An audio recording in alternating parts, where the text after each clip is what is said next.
equipo.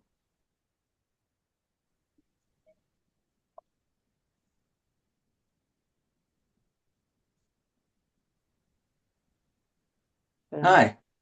Chris? Hi. Hi, how are you? I'm good, thank you. How are you? I'm so sorry. Don't worry, I should have checked as well. I just saw No, 6 o'clock and it's didn't think to check. totally my fault. I was like, hey, he's gonna be here now, so everyone get your books and everything. And I'm like, I'm like kind of worried that he's not connected yet. And they're like, what time did you tell him? And I was like, his 6 are 11. No. So I'm sorry, it was totally my fault. I'm so happy that you could check your mail so we didn't have to Of wait the whole course. hour. Yeah, of course, yeah. Thank you so much. Thank you so much for being here with us. It's We- nice to see you all. Thank you all for coming. Um, can we start by taking a picture of everyone? Is it okay with you? Of course, yeah. Oigan, pues sí, la foto. Moni, tú la tomas, ¿verdad? Because then some people are going to have to leave because of what I did. So we vamos Don't a ver worry. en la picture.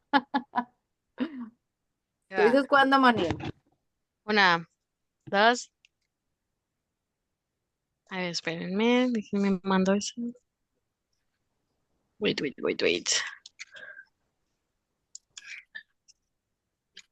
Oh, it's not working. One, ¿No? two, three. Again. My computer is freezing, sorry. Okay, one, two, three. Oh my God. ¿Hello? No. No, a ver, bueno. Déjame tomar, es que se va a ver bien gacho con el celular, pero bueno, ni modo. I'm gonna take it with the cell phone because it's not working, okay, guys? Okay.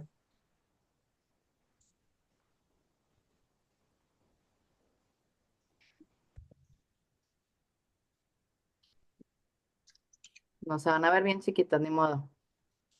Déjame intentar yo, Nora. A ver, thank you. Ya la tomé yo. Esto. Las amo, gracias. Sorry. Technical difficulties. Everyone was having technical difficulties today.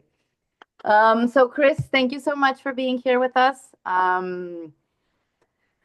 don't know. I don't even know where to start. I'm like super hyper because because of the hour.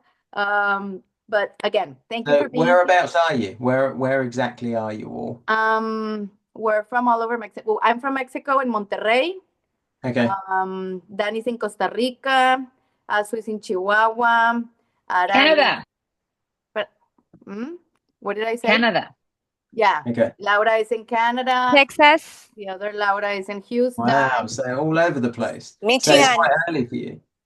Yeah. It's 11:30 for us. Yeah. Okay. Yeah. Okay. This is normally the time we get together on Mondays at 7 and Tuesdays at 11. So this is like kind of our normal time when some Okay. of us get That's good. together. So it was a great time for us. Mhm. So we're from all over. We just finished reading your book. I read it last year, but I was waiting for the translation so we could Okay. all read it together. So that's why I told Diana to wait for us. So that's why Yeah. we had the Zoom today. I mean, right now, and not when we had it planned in originally in November. So have you read both versions, the translated and the original? No, I hate reading Okay. translation. Because I'm always interested to know if there's any differences, because obviously I can never tell. I know. Maybe anyone here read it in both versions? I don't think so. I mean, if you read it in one or the other. I'm gonna Yeah. try, Chris, to read it in Spanish. I hate reading translation, but I'm gonna try just Thank for you. you. I'm honored. Okay, so we have like 1 million questions about your book. This half hour that we were together, we were like, okay, let's keep talking about the book as we wait for Chris, because we have questions and like some people hate Patch, some people hate Sage, some people love them. Wow. I know, that's what I say, but Wow. It is what it is. Let's hope that everyone likes them now that I'm on the call. Let's see if it changes. Not here. No, Okay. no, it's just that we had like a huge debate because I was in love with Patch and Saint. I Mhm. I I I saw the book as like it's gonna um denote my age, but I saw it kind of like My Girl, the movie from the 80s, like Okay. that friendship that Yeah. it's like a super strong friendship. That's how I saw them. And then they started like, no, it was a super toxic friendship. He didn't even care that much about her. But what I was saying, and I was just saying it a while ago, is just that I think that he, after he was kidnapped, he was broken. I mean, he couldn't give himself like a normal person and talk to us about that, about him, about their relationship, about how if Saint Okay. was in love with him or it was just friendship. I mean, it was something that we have debated all over because it's like, no, she was in love. No, she was just like a really good friend. So tell us about it. Okay. I get it that you could see that it was toxic. You know, that some people I get a lot of messages from people saying that Saint deserved much better. You know, that she deserved better than she got. And I think that probably her grandmother Norma would agree with that. You know, she throughout the book thinks that Patch is she likes him, she loves Patch, but she thinks that he can only be bad for her granddaughter, which I think I can see it. I don't agree with it. I think that Patch and Saint are both kind of on this noble quest throughout the book. You know, Patch thinks that there's this girl out there, Grace, and he thinks that someone needs him, and he's the only person that can possibly help her. So for him, there's no greater purpose for him, you know, than to go and help someone that's in trouble. And he kind of remembers that throughout the entire book, and it's very frustrating because you get glimpses of the life that he could have had, but he chooses not to because he thinks that this girl needs him.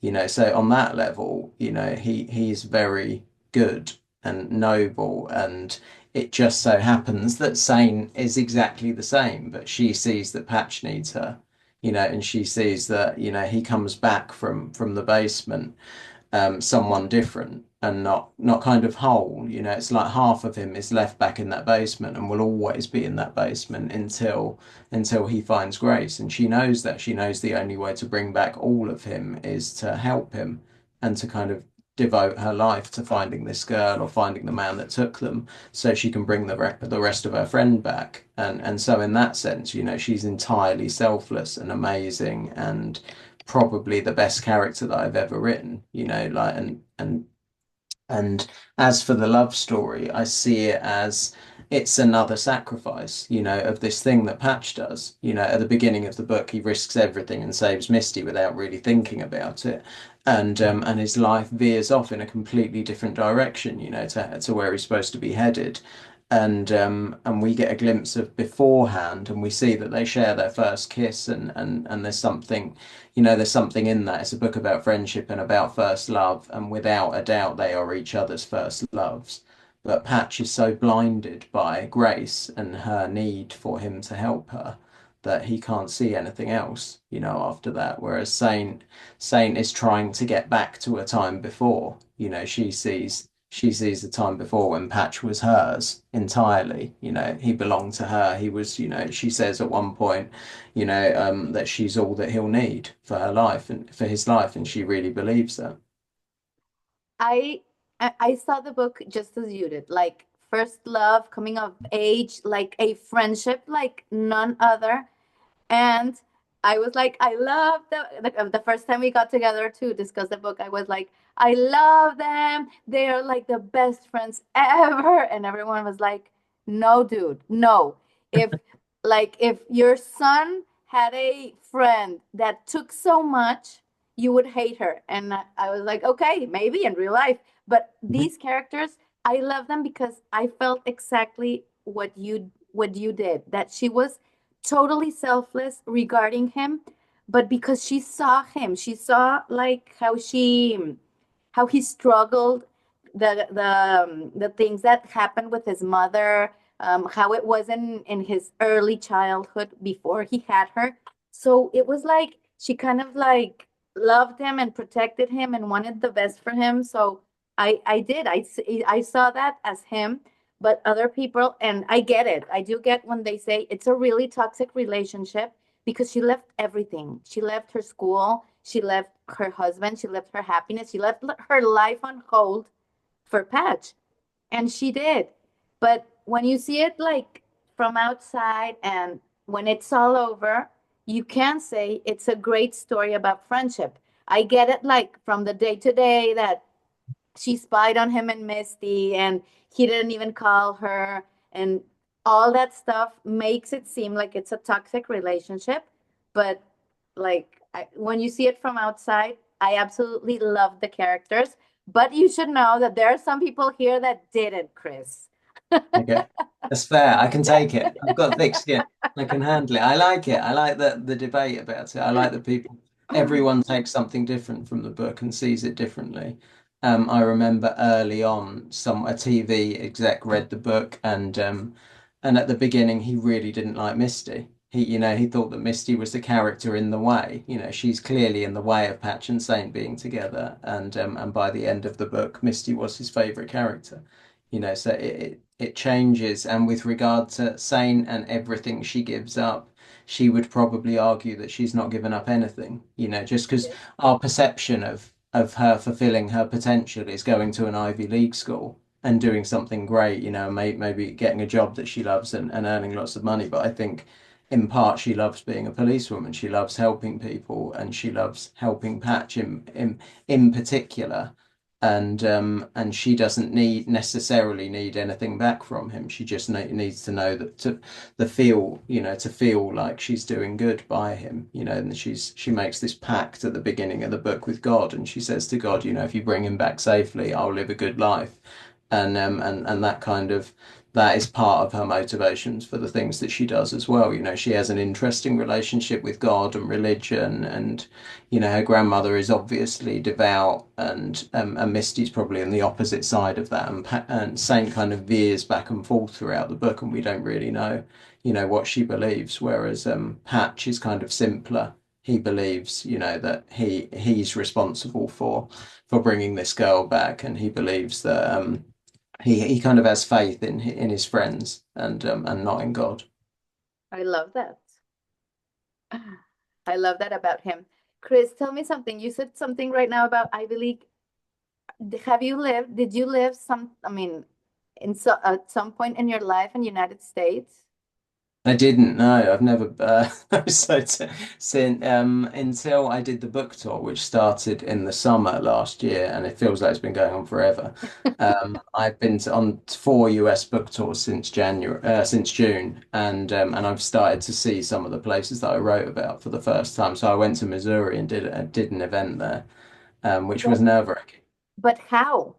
How could you capture that's something that we talked about because it was like he had to be there. I mean, you capture like the spirit of the southern people of United States and you capture like the rolling hills and we were like he had to have lived there. You didn't, so how? I didn't. No, I'd never been to anywhere. No, I went to the US when I was 21, and I went to Disney World when I was a kid, and that was the only times I've been, both times to Miami. So I'd never been anywhere else.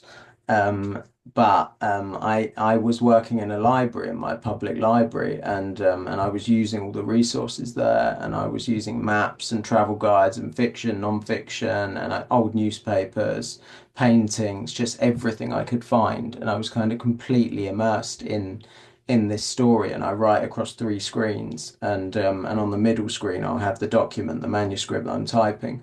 On the left-hand screen will be photographs of the scene that I'm writing. So if Saint's in the woods in Missouri in the 70s, I will have loads of photographs of the woodland in Missouri in the 70s.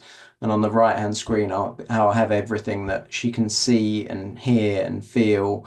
It will be, what kind of birds are singing, what time of day is it, what trees are growing exactly, what does the ground feel like if she steps, how far will her foot sink into the earth, everything. I completely immerse myself in every single scene, and then I write it, overwrite it, and then I begin cutting, and I keep cutting and cutting until, you're left with a single paragraph that makes you feel like you're there with the characters. And I do that for every scene in the book. And so it's a very long, difficult process writing the story. But there's no faster way or other way that I've found of doing it, other than to kind of really just immerse myself.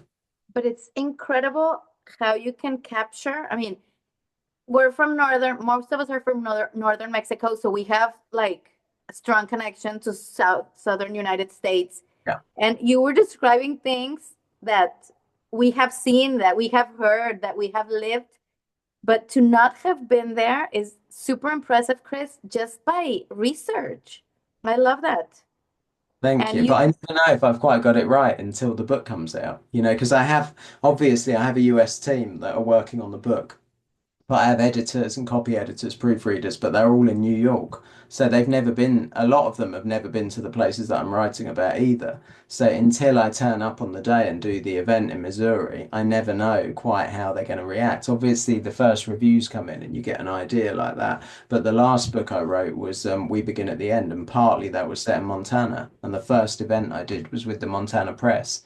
So I thought, if anyone's going to get me, it will be them.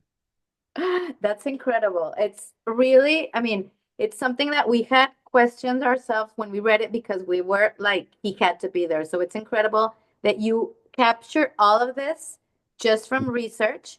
And it's true because your books are very descriptive. Your books transport you to where you are. You can hear, you can, like, I can even imagine what they were wearing and the types of clothes and the types of cars because your books are very descriptive. Did you have trouble like with, I don't know, your editors that it's too long? Um, Make it longer? No, so I was quite lucky actually because my editor just said from the very beginning it will take as long as it takes to tell this story. And but I pitched something a bit different. I just pitched a mystery, and I pitched two abducted teenagers fall in love in the pitch black basement they're being held in, having never seen each other. The boy escapes, can't find his way back to the girl. That was the outline pitch that I had. It sounds like a mystery, and which so I began writing it, and then as I began writing it, I thought it's much more than that. It was a book about childhood trauma and coming of age and a love story and about family and beekeeping and pirates. And it evolved into this huge story. And I kind of set out in We Begin at the End, the last book, it looks at childhood trauma as well. And we pick up a girl, Duchess, at 13 and put her down again at 14. So we follow a year of her life, a really eventful year. But everyone was messaging me afterwards saying, what happens next? What's happened to Duchess? Is she okay? And I thought the only way to answer that question really is to pick up kids again, give that have had a traumatic start in life, but follow them into adulthood. So I knew this book was going to be a big story, and I knew it was probably going to span to at least 2 decades. It ends up being 27 years. So there's no quick way of telling that story. But it was the last thing I thought about throughout the book. I never gave a thought to, is it too long? Is it a crime book? Is it a thriller book? How are they going to market it? What's the cover going to look like? Who's going to read it? I gave no thought to any of it. I had this story to tell and this question to answer, which is if you're a kid that's had a difficult start in life, if you've been through trauma as a child, can you still find your way? Can you still write the ending to your own story? And that's a question I wanted to answer through Patch and through Saint. So I was lucky, I think, in that I got, it's nearly 600 pages. It could have been 1,000 pages easily. And well, just let me, because I don't want to get lost in everything that you said.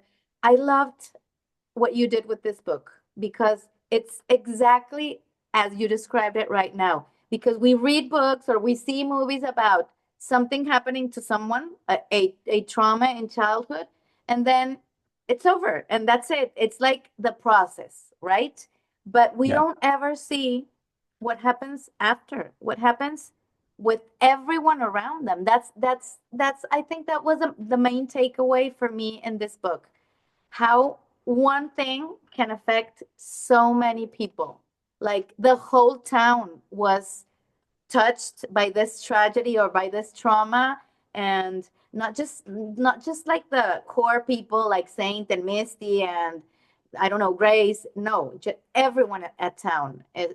Everyone was touched by this and how I don't know, like Toombs and Nicks.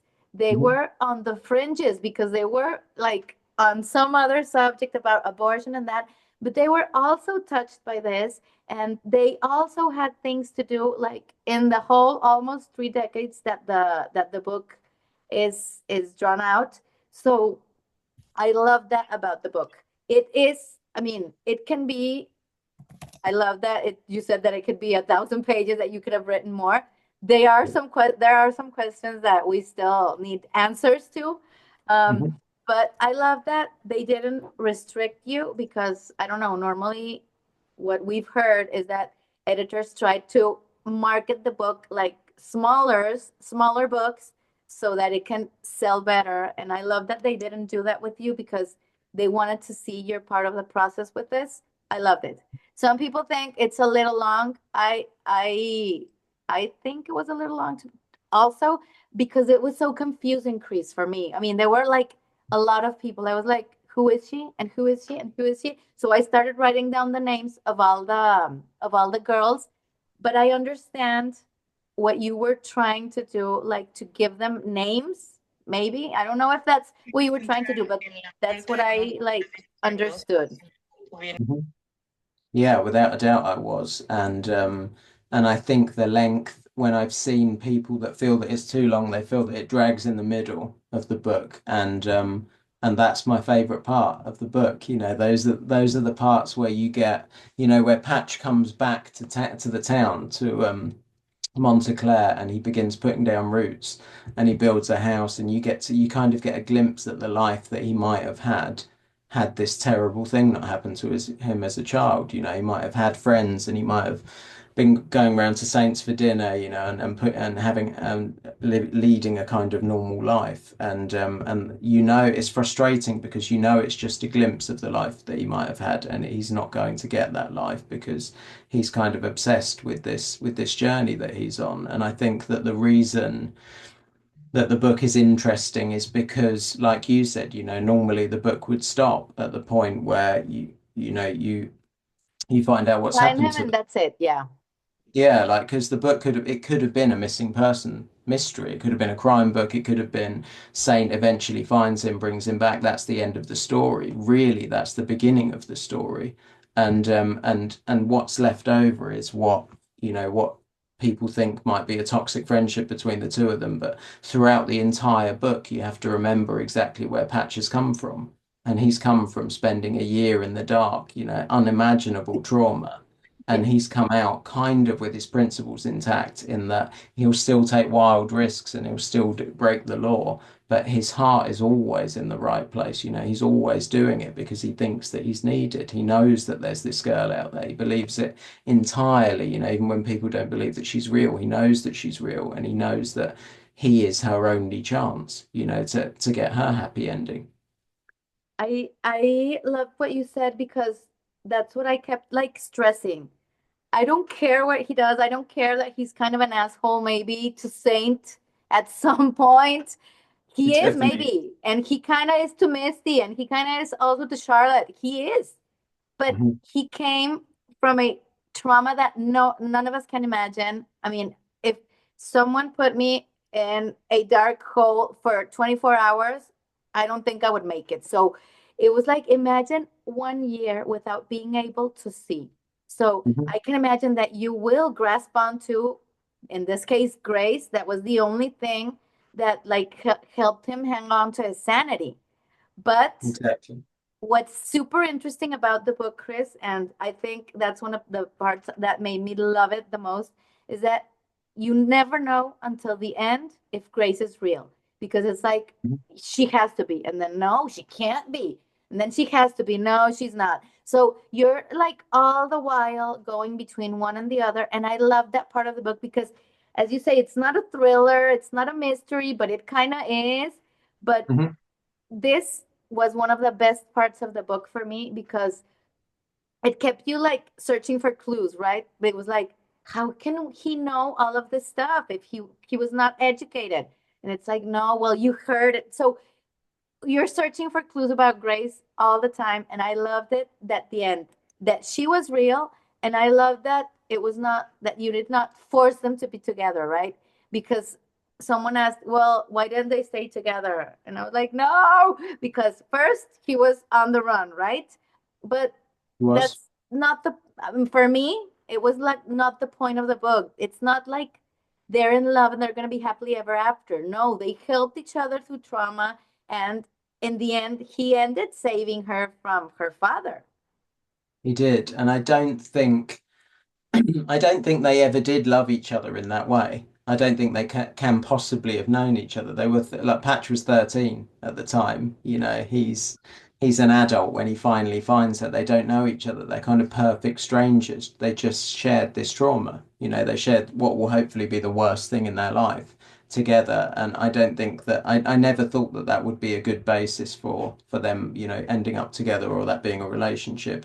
It was far beyond that. It was something way bigger. It's like Patch and Saint. Lots of people message me because they didn't end up together or didn't get together through the book. But their friendship was far bigger than that. It was far more interesting to write a Yes. book about friendship than a straight love story. Because a love story, we all know how that works. There's a physical attraction, there's those elements at play, but friendship is far more complex. Like if you think about the friends in your life that you've known, particularly if you're lucky enough to have friends from childhood, you're a different person now. I'm a completely different person now to the person I was when I was at school. I'm not sure I would be friends with the younger version of myself, but these friendships, they endure and they last and they adapt, and you end up becoming different people throughout your life, and you somehow manage to stay friends. And Patch and Saint manage that.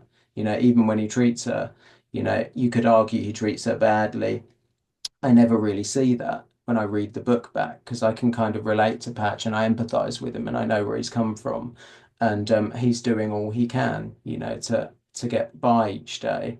And Sane, on the other hand, um, she, she sacrifices a lot, but, I don't think if you were to ask her, I don't think she would choose a different life for herself. I don't think she would have left Patch behind, gone on to an Ivy League school and had an amazing career. I don't think she would have been happier doing that. I love what you say that friendship is more complex than a love story, because it is. A love story is very almost always cut and dried, and what you say, attraction, they fall in love and something happens. And friendships are really complex and they change as we change. And if you want to keep like holding on to that friendship, you have to change with it, and you have to, it's like, I don't know, these friends that you have since middle school, and then you still have them right now, but you're like, why are we still friends? But it's like because you grew up together. This happened to Patch and Saint, I think, and I love it that they're more than friends, they're like family. They are. And I think they're more forgiving of it. I think Saint is certainly more forgiving of Patch because she's known him since childhood. She remembers what he was like when they first met and how little he had. And he's this boy that, dressed as a pirate and swaggered into her life. Really, he had a terrible home life. His mother couldn't look after him. She knows all of these things about him. So I think that's true of, if you still have friends from school, they forgive you of, the times that you mess up because they know where you've come from. And I think we do that for the most part. We do that as readers because we know exactly where Patch has come from. We know why he messes up, and we know he's probably going to do it again. But it doesn't stop us hoping that he gets his happy ending. And you do. You want a happy ending for him and for Saint and for everyone. I loved one of my favorite characters. It's just that I think I loved everyone because I loved Nyx and I loved Sammy. I love Patch and I love Saint. But Sammy was like a super fun character. I loved it. Did you like writing him? I loved writing Sammy. So Sammy was like coming up for fresh air. If writing Patch was a bit like drowning, which it was sometimes, Sammy was like coming up to breathe again. And I look forward sometimes when you're writing, you're gonna, because I write out of order, kind of like how they film TV. So I knew that I was gonna have to write these basement scenes at some point, and I've been putting them off. And then I would, I'd begin writing them. I'd find them really difficult. So I'd spend a few hours in the basement with Patch, and then I'd switch, and I'd always switch to Sammy and I'd write some Sammy because it made me feel better afterwards. And so Sammy was he was a deeper character than I think people realize at the beginning of the book. You know, you see this drunk, you see this guy with lots of money, is a womanizer, treats people badly, and he's also a kind of surrogate, a reluctant surrogate father figure for Patch, you know, and you think this is the last person that Patch needs to be his, you know, moral compass and to guide him.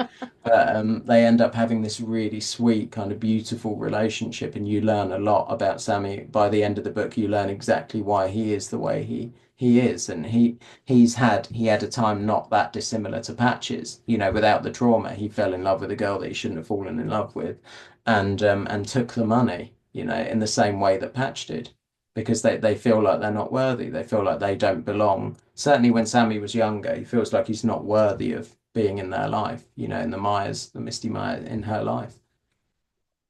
And I think Sammy is a deeper character, like you say, than it was presented like at the beginning. I love that he had his happy ending at the He end. did. Yeah. What I hated was that he had a mini ending. I wanted to like hear more about him, but I love that he got to spend the rest of his life happy with Misty's mom. I forgot her name. Mary. Mhm. Yeah. But I love that for him because I think he was one of my favorite characters because there there was some discussions in the book about it being like he was very self-serving and that he only looked out for himself. And I was like, I don't think so because he's not gaining anything from Patch. And they were like, yes, his drawings, but it was not about that. It was about, I don't know, he saw something in him that it was like another question that we ask, that everyone saw something in Patch that wanted like to help him to be with him.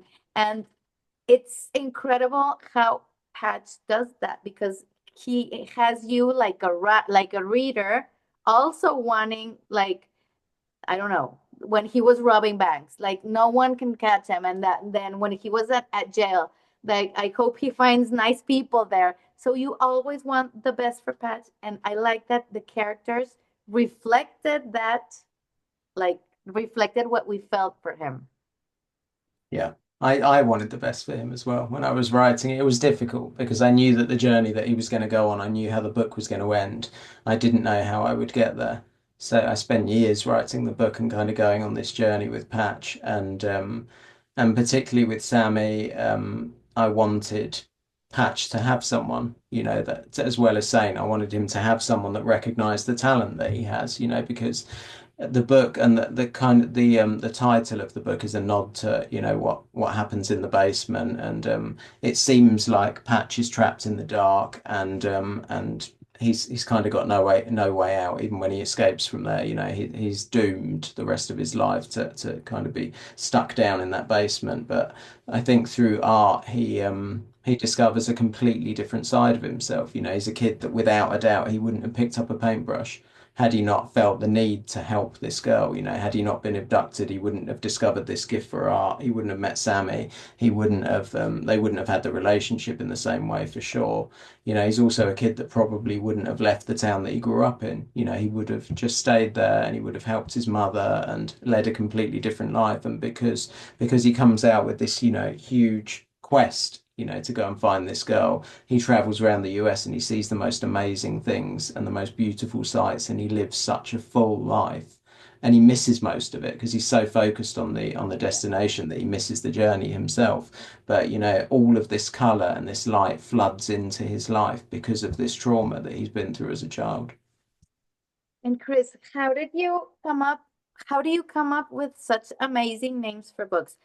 I had heard nothing about your book and I picked it. I mean, I bought it because of the title. So, I was lucky in this because I didn't come up with the title. I for the entire time I wrote it for 4 years and I didn't have a title for it. And normally what happens is if you can't find a title, you read back through the text and you pull out sentences or lines from like couple words from the book and they might fit the story. But with this one I just couldn't find anything. And my UK editor, my US editor, they were coming up with different titles, and it was my UK editor who sent me a list of about 30 titles that he'd thought of after reading the book for the 100th time. And at the very top was All the Colours of the Dark, and he had underlined it. And then we went through, why exactly it fit the story, which is what I've just been talking about, about the colour kind of finding a way into the darkness, into the basement. And so that was the only title that the UK and the US agreed on, which was like, because they never normally agree. Wow. So that was, and I sat with it for about 5 days because I couldn't decide if it fit the story. But it just the more I stared at it, the more I thought about it. I can now not imagine another title for the Another book. title. Certainly nothing would fit it as well. It's, I think it's the perfect title for the book. It's amazing that you, as the author that wrote the whole book, couldn't come up with it and someone else did, but tell them that they did a fantastic job. I certainly And will. the one about We Begin at the End, did you come up with it? We begin at the end, so that was taken from the text in the book, so that line had been used a few times, so it was easy to pull out, and then that fit in a perfect way for that But it's, story. yeah, it's an Yeah. incredible, like, short Mhm. phrase. It's an incredible title for the book. These two are amazing, and there are amazing. I mean, I underlined half of the book. There are amazing, amazing things that you wrote, like this one. She took me from the dark and showed me her world. I love that, Chris, because while he was like in the worst possible scenario of his life, he found, or she found a way to like give him life and color. I love that. Um, I have another question. Do you have Mhm. time? Of course, yeah. Thanks. How do you feel about like criticisms? How do you take it? Let me just tell you why, because we were like discussing the book, and as always, they were like, I loved it. I think your book is either love it or hate it. I don't think there's a middle ground with this book, because sometimes it's like, well, but here's like they either love it or hate it. So when some I loved it, but when someone is like, no, because I think it was too long, and I was like, I take it super personally as if I was the one writing it. I get it. So how do you take it? I'm like, oh, fuck you, everyone. I take it better than you do. So I think so. I hope so. I have very thick skin, and I've been through my share of trauma and difficult times in my life. So a bad review it doesn't get me in the same way that it might do another author.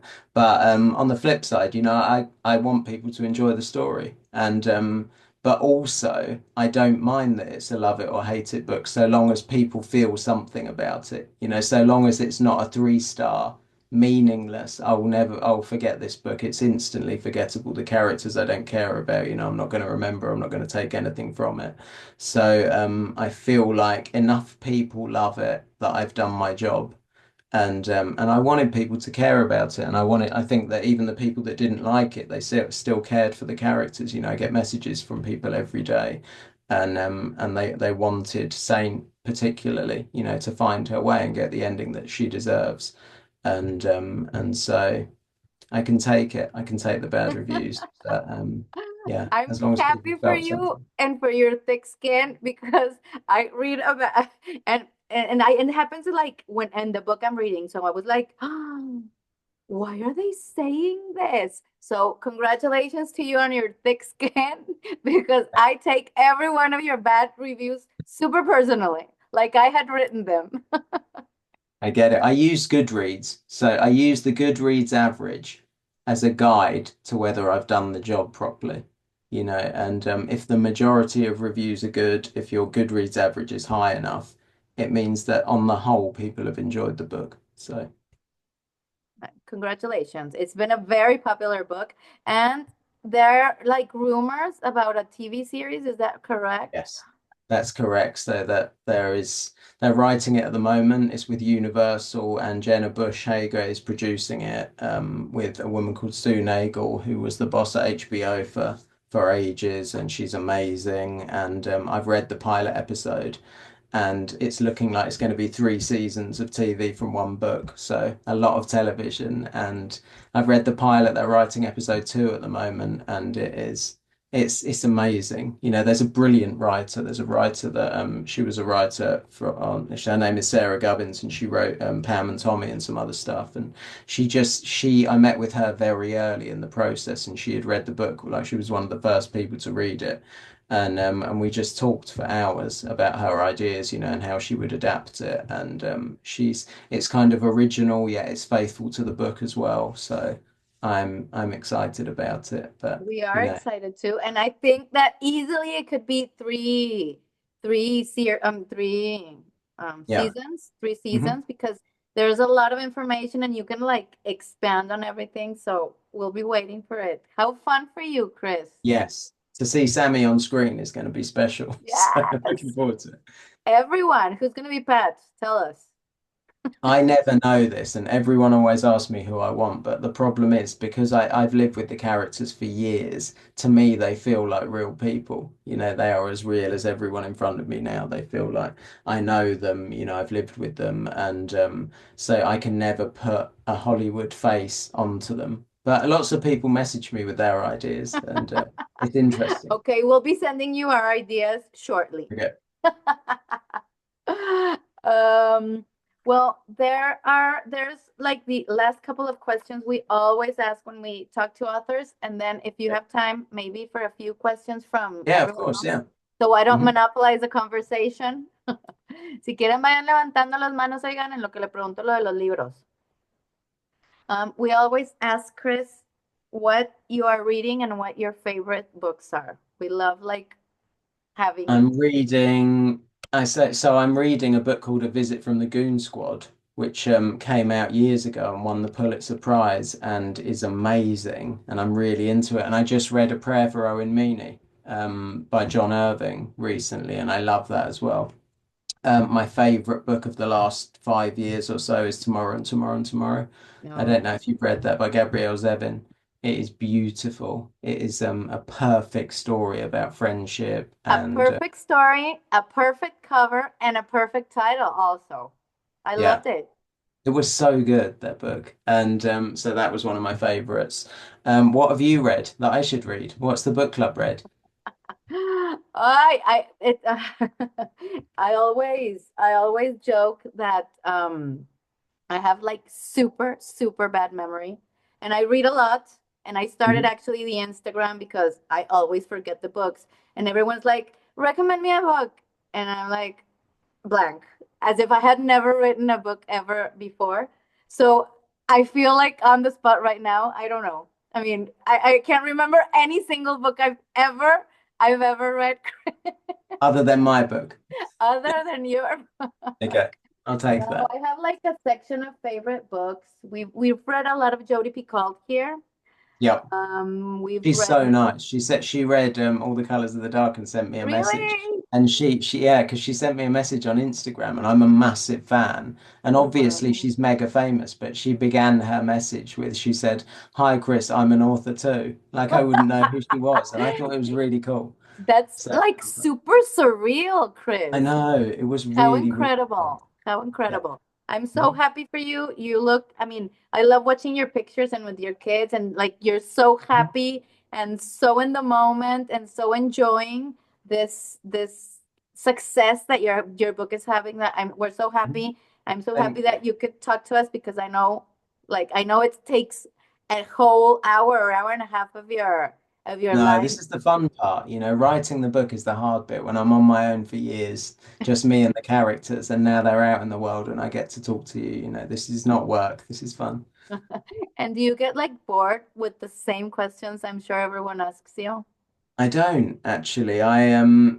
It's interesting because I kind of fall into a rhythm and I never really I get a few of the same questions, but like so I will always get something new at every event that I do, and particularly when there's audience questions at the end, if it's like a bookshop event, someone will always see something differently or see the story in a different Yeah. way to someone else, and it's just fascinating to me.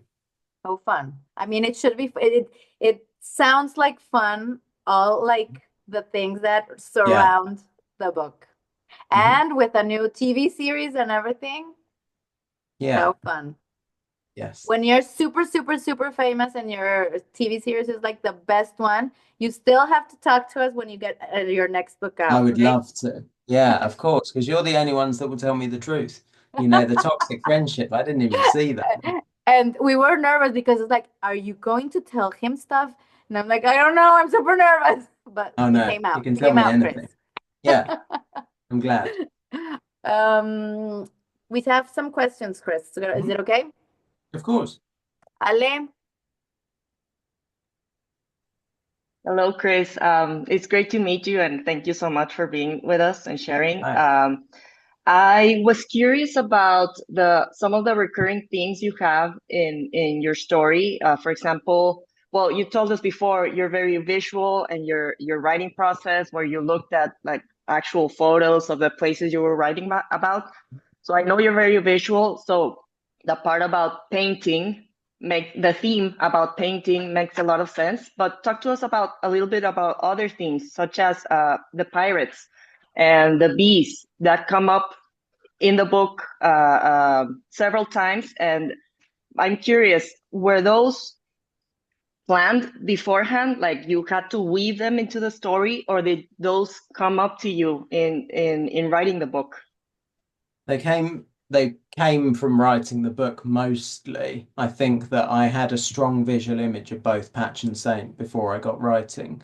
I spent the first year writing this book, writing nothing but dialogue. I just wrote conversations between the two of them because it felt so alien to me. I'd written books set in the US before, but this was going back to the 70s before I was born, to Missouri, somewhere I'd never been to. So I thought I've got these two characters, these teenagers, they're completely alien to me. I need to get to know them. And I thought, how do I get to know the people in my life? How did I get to know my partner? It's through conversation, it's through talking and listening, and so I wrote lots of conversation between Patch and Saint, and I knew exactly what Patch and Saint looked like, and that was partly where the pirate angle came in. I knew that Patch had been born with one eye, and I knew that, I wanted his mother to have softened that for him. It's because it can be, kids can be cruel, and it's a difference immediately. It marks him as different, but she spins it in such a way that it's, he's different because he's a pirate, and that's kind of sweet when you're a little kid, but when you're a teenager, it makes you even more of a target. So already he was interesting to me, this character. He kind of swaggers, he's full of bravado. He would never tell you that he's struggling, that his mum is struggling. These are things that he would keep quiet, and he didn't tell Saint any of this stuff at the very beginning. She just learns that by looking through the window, of his house one day and seeing that his mum's in trouble. And for her part, I knew that Saint was fiercely intelligent, had lots of questions, but I also knew she was a girl growing up in the 70s. People didn't necessarily want to hear her opinion. And so she kind of played that part down. The bees came about because I wanted something physical that tied them to the town that they grew up in. And so whenever they're traveling, no matter where Patch is, even if he's in trouble or if he's in a fancy restaurant, he will order something with honey on it because it reminds him of home, and it reminds him of Saint. And Saint, for her part, that is the same exact reason that she kind of gets obsessed about bees, because it reminds her of a simpler time. And she likes to be reminded of that, and she likes to recall the time before Patch was abducted, because I think that is the time that she's chasing throughout the book. She's always trying to get back to that point, where she believes that they were both happy and they were happier. Thank you. Of course. I love your accent, Chris. My Speak accent. more. Speak more. Yeah. Love it. I think it's my favorite accent. And there I was one I thing, really love yours as well. I really do. Like when like you the speak. broken English, super nervous English I'm speaking, right? That's the one Perfect. you're talking about. Perfect. Oh, and there's something else. If you ever have the chance to come to the international book fairs here in Mexico, in Monterrey especially, Okay. take them, okay? Okay. If they invite me, I will definitely Yes, come. I yes. would love to come. Try. Tell your editors. Okay, I Tell will. them you I want to definitely come. will. Mhm. Gracias, Ale. Moni? Hello, Chris. Hi. Thanks for having us. And I have two quick questions. In the acknowledgements, you talk about being a slow writer, and I want to know, like, if there's a standard or how slow is that? And do you believe that being a slow writer makes a difference on the story or the way it ends, particularly with this book that had different, I mean, many endings for each of the characters? And the other one is that now that you have reviews from readers all over the world, will you do something different in the book or particularly with any of the characters? Those are really good questions. Really, really good questions. So I wouldn't do anything differently. I think that it was funny because I never get nervous for anything. I don't recall feeling nervous, like if I'm doing TV, nothing like that. It doesn't affect me. But with this book being published, I felt nervous for the first time that I remember ever feeling nervous. And that's because I knew that I couldn't write a better book. I couldn't tell a better story at this point in my life. You know, I thought if this goes out and people don't like it, I don't have anything else to offer them. And so that I felt quite vulnerable. And can you just remind me of the first question again? About being a slow Oh yeah, writer, about being a that slow writer. Yeah. and does that make a difference on the development of the story? I don't know, to be honest. I just know that I couldn't have worked any harder, but I wasn't a full-time writer back then. I was working three jobs and have three kids, and so missed loads of my kids growing up because we had no money, and so I was really struggling and so I was the dad that was never there at the sports events and things like that because I was always working. So I think that slowed me down a lot. It was only in the last 18 months that I became a full-time writer. So in theory, I should be able to write quicker. But I don't know with a story like this because there were lots of times where I wasn't writing, like I'd be doing one of my jobs and I was just thinking about the plot and the book and the characters, and that's when you make some of the breakthroughs, you know, when you're not writing, it's when you figure out some of the plot points. So I don't think I could have done it any quicker than 4 years. And I'm not sure that I would have wanted to in this book because I only came up with the ending, like the location for the ending came very late with this story. We were due to publish and I had a temporary ending, like a placeholder ending, and I didn't know where this story was going to end up. I knew that Patch was going to end up on a boat and he was going to see Saint again. I didn't know where that would happen, and I was reading an article, just a newspaper article, and there was a travel writer and he had been to Outer Banks and he kept seeing these bumper stickers and they said OBX and there was a picture of a pirate. So I looked up the bumper sticker and I found out that the Outer Banks was where Blackbeard hid. And it was also the only place in the world where purple honey is produced. So I had these two, you know, I had this location, I had this ending that I've been searching for 4 years and it came so late, you know. So if I had delivered a year earlier, it would have been a very different story. Of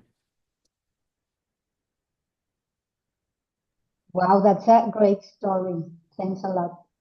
course. Chris, and did you ever like think to not make Grace real? Was that like Never. something? No? Yeah, I get asked that a lot, and I never, I always wanted to believe in Patch, you know, and I wanted him to be proved right, and I wanted everyone that didn't believe in him to kind of rethink why they didn't, you know, and maybe they misjudged him, or maybe they judged him really quickly, you know, because of the sort of kid that he was and the upbringing that he had. He can't be trusted, you know, for whatever reason. So I needed him. I needed that validation for him. I needed for all of the work that they had done for him and Saint and all of the sacrifices they had made. I needed them to be worthwhile. So I knew that he would save her at the end of the book. It's the perfect answer because I was like, oh, please tell me that he didn't think it because it was kind of like ruined it. So yeah, it's the perfect answer. We have one more question, guys. Danny. Hi, Chris. Nice to Hi. meet you. Nice to meet you. Okay, throughout the book, I could catch some references you gave from the time or places but how do you get inspired to build your characters? Do you inspire? I thought about Scout of To Kill a Mockingbird when I read about Saints. So how do you pick their personality? Do you get inspired by real people? Maybe do you see yourself in some of the characters? How do you do that?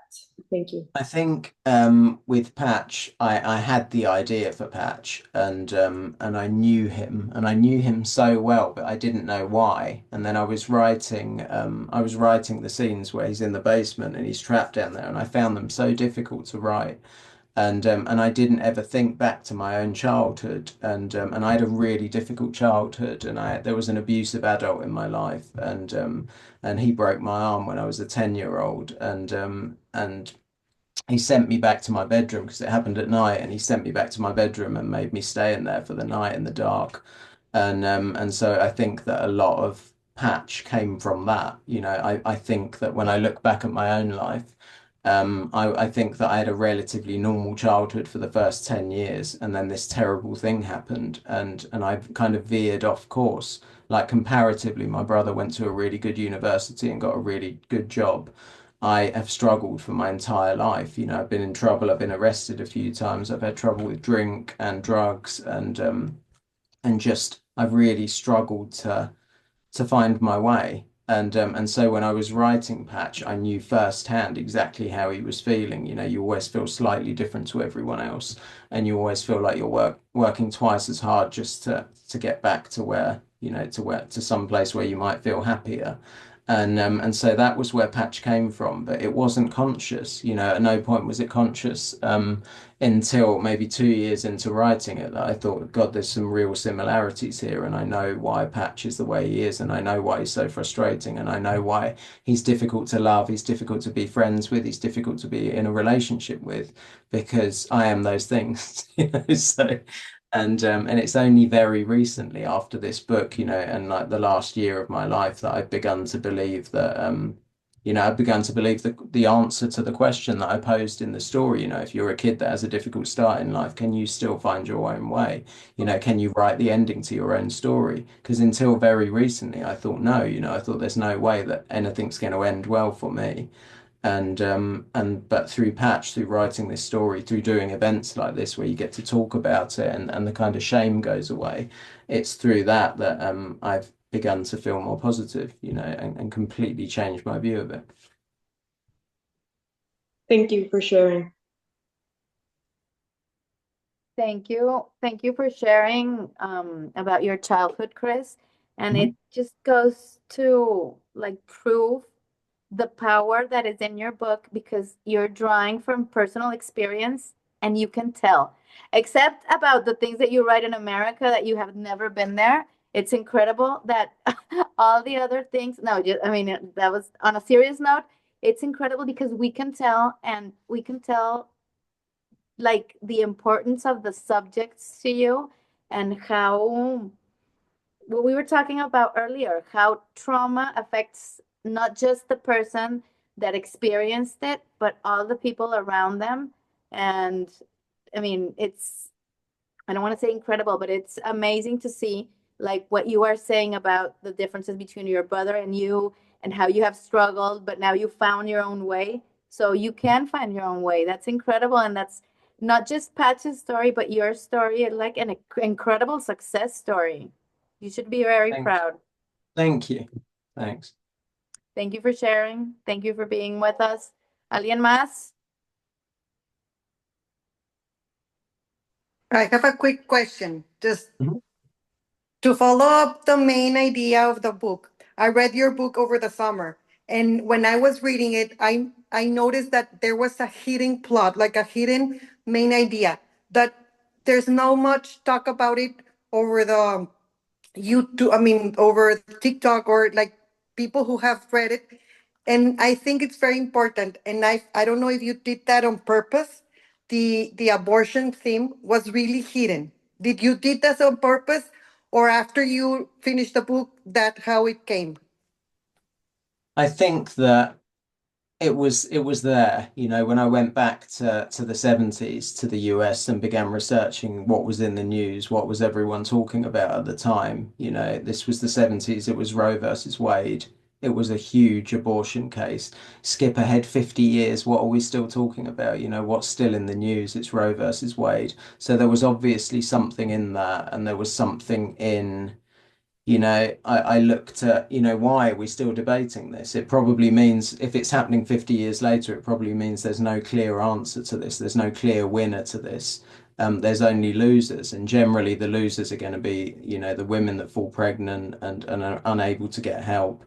And so it was a clear theme in the book. And I was really careful not to push my own views at any point. There's a balanced argument throughout the book. I think if you talk to Norma about it, she would give you a totally different view to Misty, who is on the other side of the argument, and even Saint herself, she at the beginning of the book, she talks about freedom of choice. It's her body, her choice, and her grandmother says if that were true, then you wouldn't exist because your mum would have aborted you.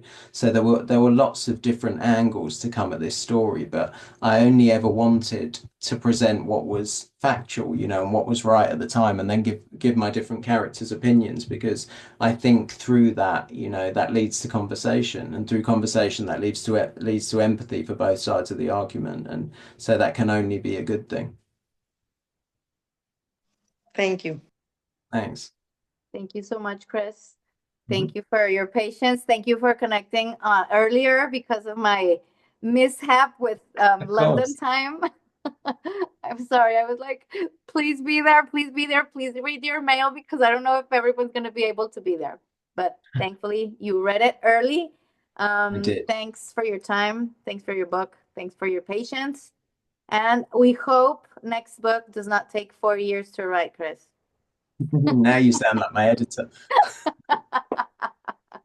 No, we'll look forward to your TV series in the meantime, but we do want to read your next book. Thank you so much. Thank you for having me. Thank you all for listening. You've been so lovely. Thank you. And remember the book fair in Monterrey, not I will do. the other ones, Monterrey. That's the important one. Okay, I'm going to message them right now. Yeah. I'll write it later in an Instagram post so you can know where to come. Okay, great. Sounds great. Thanks so much. Have a great week. Okay, thanks a lot. See you all. Goodbye. Thanks. Thank you. Thank you. Thank you. Espérenme.